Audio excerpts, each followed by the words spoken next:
네, 많은 분들이 제가 도지사직을 언제 사퇴하는지 이제 관심을 갖고 계시고 하도 전화가 많이 와서 제가 그냥 많은 분들한테 공개적으로 알려드리도록 하겠습니다. 원래 계획대로 경기도 국감을 정상적으로 수강하겠습니다. 경기도지사로서의 할 수 있는 범위까지 최대한의 책임을 다한다는 것이 저의 기본 입장입니다. 그리고 그 입장에는 변함이 없습니다. 경기도 사무와 무관한 대장동 관련 정쟁이 될 것이 분명한 경기도 국감에 이에 응하는 경기도지사로서의 책임도 중요하지만 그보다 집권여당의 대통령 후보로서의 책무가 더 중요하니 조기 사퇴하고 대선에 집중하는 게 좋겠다라는 우리 당 지도부의 권유도 충분히 이해합니다. 숙고한 결과 저의 당초 입장대로 경기도 국감에 임하기로 했습니다. 대장동 개발과 화천 제유 게이트 관련으로 정치 공세가 예상되지만 오히려 대장동 개발 사업의 구체적 내용과 행정 성과를 실적을 설명하는 좋은 기회가 될 것으로 판단합니다. 이후 사퇴 시기 문제는 국감 이후에 다시 판단하고 말씀드리도록 하겠습니다.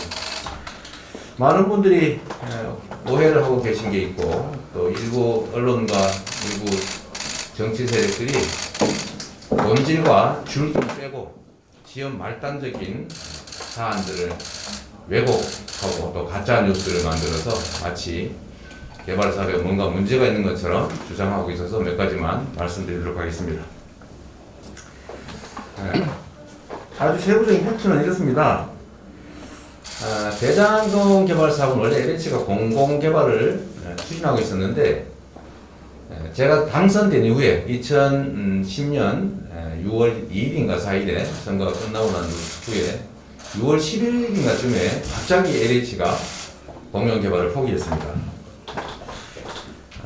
나중에 알게 됐지만 그거는 업자들의 로비 때문이었다. 국민의힘의 정략 때문이었다는 것이 밝혀졌습니다.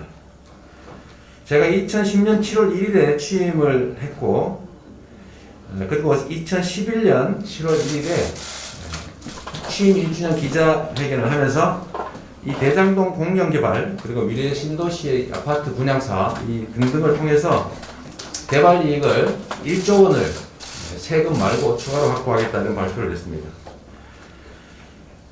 그런데 우리 성남시는 미래 신도시 분양 사업 그리고 대장동 개발 사업들을 공영 개발해서 개발 이익을 100% 성남 시민 몫으로 만들려고 했는데 4년간이나 국민의힘이 시의회를 동원해서 막고 민간 개발을 하라고 강요하는 바람에 결국 공영 개발을 할 수가 없었습니다. 그렇다고 그들이 원하는 대로 민간 개발을 할 수는 없었기 때문에 민간 자본을 동원해서 사업은 하되 공공성을 확보해서 개발 이익의 대부분을 상당 부분을 환수하는 민간 합작을 처음으로 고안했습니다. 당시 자치단체들은 부산 LCT 분양 개발 사업처럼 민간 개발을 다 허가를 해줬지 이렇게 공영 개발을 하거나 또는 민간 합작을 통해서 개발 이익을 환수한 이런 사례는 없었습니다. 제가 민간 합작은 처음으로 했던 것 아닌가 생각이 됩니다. 그런데 미래 신도시 아파트 분양 사업은 원래 1,100억 정도가 남기로 돼 있었는데 예상 이익이 이거를 시의회 반대 때문에 민간 합작으로 전환하면서 5대5로 개발 분양 이익을 나누기로 했었습니다. 그런데 1,100억 원으로 예정됐던 예정 수입이 이상하게 시간이 지나면서 800억, 400억 이렇게 줄어들더니 나중에는 300억밖에 분양 수익이 안 난다라고 해서 결국 150억 정도만 손에 쥐고 말았습니다. 결국 150억도 번 거라면 번 건데 실패한 거죠. 비용 부풀리기가 그 원인이었던 것 같습니다. 이 미래 신도시 경험을 토대로 민간 자본을 이용한 준공영 개발, 민간 합작 사업을 다시 대장동 사업에 적용하게 됐습니다. 그런데 경험을 반영해서 핵심 내용을 이렇게 정했습니다. 성남시 몫을 비율로 정하지 않는다. 반드시 사전에 확정된 고정액으로 정하고 그것도 사업 끝난 후에 받는 게 아니라 사업 도중에 미리 받는다. 두 번째는 나중에 이거 무효다, 뭐 이렇게 왜 강요했냐, 갑질했다 이런 주장을 할 경우를 대비해서 소송하지 않는다는 특약을 하고 이것조차도 부재소 합의를 해서 아예 소송을 못할 뿐만 아니라 판결처럼 아예 확정을 해놔라 이렇게 방침을 정했습니다. 그런데 보니까 이 나중에는 재소전 하에는 세금만 받겠다고 하더라고요. 민간 사업자는 금융기관으로 제한해서 사업의 불확실성을 제거한다. 그 다음에 공개 경쟁을 시켜서 특정 사업자가 하면 부정이 발생할 수 있으니까 반드시 공개 경쟁을 시켜서 제일 많이 이익을 제공하는 것으로 한다. SPC가 우선권만 갖는 게 아니라 의결권을 가져서 이 사업자들이 마음대로 못하게 막아라 라는 것하고, 마지막으로 의무는 아니지만 청렴서약서를 받고 관련 공무원들을 매수한다든지 뇌물을 준다든지 하는 일이 발각되면 협약을 통째로 다 해지하고 개발 이익을 완전히 환수한다. 이런 내용의 청렴서약서를 받도록 했습니다. 이걸 토대로 한 달 이상, 두 달 가까이 공고해서 3개 컨소시엄, 은행 컨소시엄이 참여를 했고, 이 중에 2,500억 정도의 예상 비용이 들어가는 성남시 구시가지의 본시가지의 1공단을 동원하는 사업을 당연히 하는 것하고, 이것도 미리 집행합니다. 그리고 사업 종료 전에 1,822억을 지급하거나 아니면 성남시가 선택하는 데에 따라서 A10 블럭 임대주택 용지를 무상으로 양도받는 거, 이거를 제시한 하나은행이 선정됐습니다. 그래서 당시에는 1조 5천억 가량을 투자한 민간 사업자는 대충 1,800억 정도가 이제 예상되는 수익을 갖게 됐고, 성남시는 사업이 망하든 흥하든 관계없이 4,400억 정도에 해당되는 이익을 확보했습니다. 그런데 2015년 최악이던 부동산 경기가 2017년 한 2년 지나니까 호전되고 있어서 제가 인허가권을 행사해가지고 갑질이라고 불릴 만한 일인데, 이익이 혹시 1,800억 이상 더 날 것 같으니까 1,000억 정도를 추가 부담시키라고 해서 인가 조건에 붙여서 1,100억 원을 추가로 환수했습니다.